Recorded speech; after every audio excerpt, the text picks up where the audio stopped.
সাংসদ দেবের উপস্থিতিতেই ঘাটালে তৃণমূলের দুটি গোষ্ঠী সংঘর্ষ, রক্তাক্ত হলেন কয়েকজন, বৈঠক ছাড়লেন দেব। ঘাটাল, পশ্চিম মেদিনীপুর। ঘাটালে শিশু মেলা নিয়ে তৃণমূলের গোষ্ঠী কোন্দল অনেক আগেই প্রকাশ্যে এসেছে, তবে সেই গোষ্ঠী কোন দল এবার রক্তারক্তিতে পরিণত হলো। রবিবার বিকেলে পশ্চিম মেদিনীপুর জেলার অন্তর্গত ঘাটাল অরবিন্দ স্টেডিয়াম ঘাটাল শিশু মেলা নিয়ে একটি মিটিংয়ের আয়োজন করা হয়। মিটিংয়ে উপস্থিত হওয়ার কথা ঘাটালের সাংসদ দেবের। সাংসদ আসার আগেই তার অনুগামীরা ভিড় জমান স্টেডিয়ামে।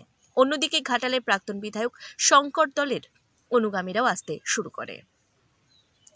সাংসদ এসে পৌঁছলে দেবের সামনেই দুটি গোষ্ঠী তৃণমূল কর্মীরা মুখোমুখি বাক বিতণ্ডায় জড়িয়ে পড়ে। তার থেকে শুরু হয় লাঠি হাতে তাড়া করে যাওয়া, শেষে গিয়ে পৌঁছায় ধস্তাধস্তি থেকে রক্তারক্তিতে। সাংসদের সামনে চলে কিল ঘুষি চর, শেষে বাধ্য হয়ে বৈঠক ছেড়ে বেরিয়ে যায় দীপক অধিকারী।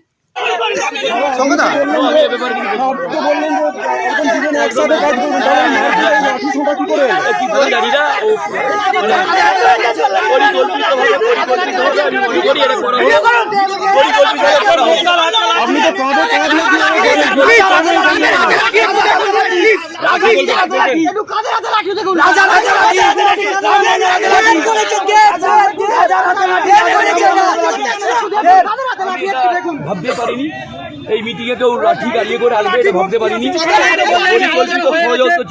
পরিকল্পিত ষড়যন্ত্র ছিল, এটা আমি মনে করি। সেটা পরে বুঝতে পেরেছি পরিকল্পিত ষড়যন্ত্রের হচ্ছে এটা হয়েছে। পরিকল্পিত ষড়যন্ত্র করে গাড়িয়ে করে লাঠি ভরে এনেছে এবং তারা পরিকল্পিতভাবে মানে জানি না কেন দাদা হাসপাতালে ভর্তি করতে হয়েছে, কিছুজনকে রক্ত বেরোচ্ছে।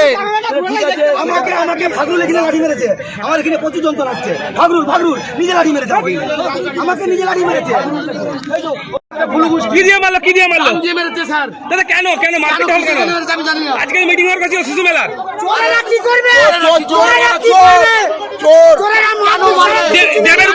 দেবের উপস্থিতি দেয়। ওরা কি আগে থেকে লাঠি নিয়েছিল? ওরা কি আগে লাঠি নিয়েছিল?